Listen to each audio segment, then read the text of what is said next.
સૌ વાલા મિત્રોને મારા જય સિયારામ. હું દુષ્યંત પાઠક શ્રી હનુમાનજી દાદાની અસીમ અસીમ કૃપાથી એક નવા વિડીયો સાથે આપની સેવામાં ઉપલબ્ધ છું. તો વાલા મિત્રો, આજનો ઉપાય આ વિષયની અંદર જે 6 જુલાઈ 2026 વાર છે સોમવાર.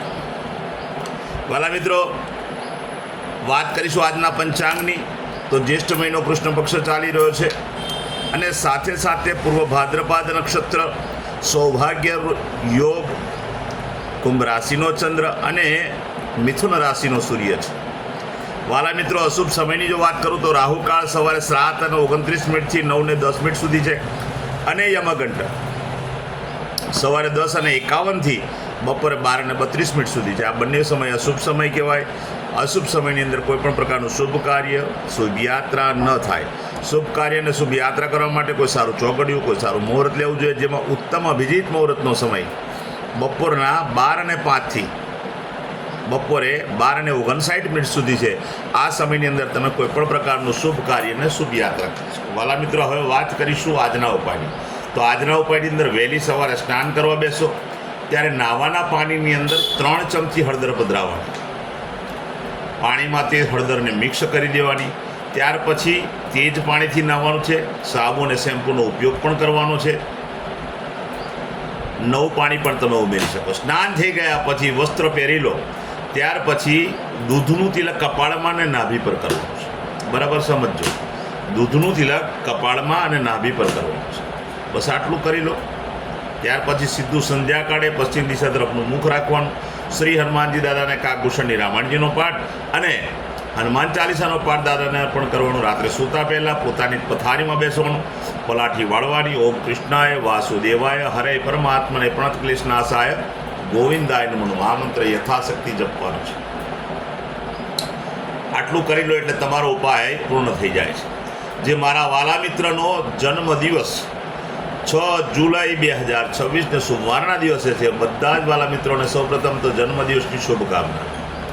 શ્રી હનુમાનજી દાદા તમારી મનોકામના પૂર્ણ કરે, બલબુદ્ધિ વિદ્યા આપે અને તમારું અને તમારા પરિવારનું શ્રી હનુમાનજી દાદા રક્ષણ કરે. ઉપાયના ભાગરૂપે મેં કહ્યું તે પ્રમાણે સ્નાન, મેં કહ્યું તે પ્રમાણે દૂધનું તિલક કરવાનું છે. આટલું કર્યા પછી કોઈ પણ ગૌશાળાએ જવાનું છે. તમારે ગાયોની પરિક્રમા કરવાની છે. ગાયોને લીલું ઘાસનું દાન આપવાનું છે. તમારે ત્યાં જે ભોજન બન્યું હોય તે ભોજન પણ ગાયોને અર્પણ કરીને આશીર્વાદ મેળવવાના છે. આટલું થઈ જાય ત્યાર પછી સંધ્યાકાળ થાય એટલે કે ચંદ્ર ઉદય થઈ જાય ત્યાર પછી તમારે કોઈ પણ દૂધની વસ્તુ નાના બાળકોને, વડીલોને, જરૂરિયાતમંદ લોકોને, શ્રમિકોને તમારે ભેટ સ્વરૂપે આપવાની છે. બસ આટલું જ કરવાનું છે. આખું વર્ષ ઉત્તમ રીતે પસાર થશે. ત્યાર પછી હું વાત કરીશ કે જેમની મેરેજ એનિવર્સરી 6 જુલાઈ 2026 સોમવારના દિવસે, એવા બધા જ વાલા મિત્રોએ સવારે સ્નાન કરવાનું. વડીલોના ચરણ સ્પર્શ કરી આશીર્વાદ મેળવી લેવાના. ગૌશાળાએ જવાનું છે. ગાયોની પરિક્રમા કરવાની છે. ગાયોની સેવા કરવાની છે. ગાયોને લીલું ઘાસનું દાન આપવાનું છે. અને તમારે ત્યાં ભોજન જે બન્યું હોય ભોજન પણ ગાયોને અર્પણ કરી ગાયોના આશીર્વાદ લેવાના છે. ત્યાર પછી કોઈ પણ વૃદ્ધાશ્રમમાં, અનાથ આશ્રમમાં જરૂરિયાતમંદ લોકોને, શ્રમિકોને, બ્રાહ્મણોને તમે ચોખાનું દાન કરી શકો, તુવેરની દાળનું દાન કરી શકો, ખાંડનું દાન કરી શકો, તેલનું દાન કરી શકો. બસ આટલું કરી લો. આખું વર્ષ આનંદ સહિત પસાર થઈ જશે. વાલા મિત્રો, મારા બધા જ વિડીયો યુટ્યુબ પર હોય છે. મારી યુટ્યુબની ચેનલનું નામ છે દુષ્યંત પાઠક. મારી ચેનલને સબસ્ક્રાઈબ કરો અને બેલ આઇકન અવશ્ય દબાવજો. હું નિયમિત એક વિડીયો મૂકું છું. તમે બેલ આઇકન દબાયેલો હશે તો તરત જ તમારા મોબાઈલ પર નોટિફિકેશન આવશે ને તમે મારો વિડીયો તરત જ જોઈ શકશો. વાલા મિત્રો, એટલે જ પ્રાર્થના કરું છું કે મારી ચેનલને સબસ્ક્રાઈબ કરજો અને બેલ આઇકન દબાવજો. બીજું, મારું ઇન્સ્ટાગ્રામ, મારું ફેસબુકનું પેજ, એનું નામ પણ દુષ્યંત પાઠક છે. મારા પેજને ફોલો કરજો, લાઈક કરજો અને પ્રાર્થના કરું છું બધા વિડીયોને શેર કરજો. કારણ કોઈ સંઘર્ષમાં ફસાયેલા વ્યક્તિને મારો વિડીયો જોવાથી કદાચ પ્રેરણા થાય અને એ ઉપાય કરે તો એ સંઘર્ષમાંથી બહાર આવશે.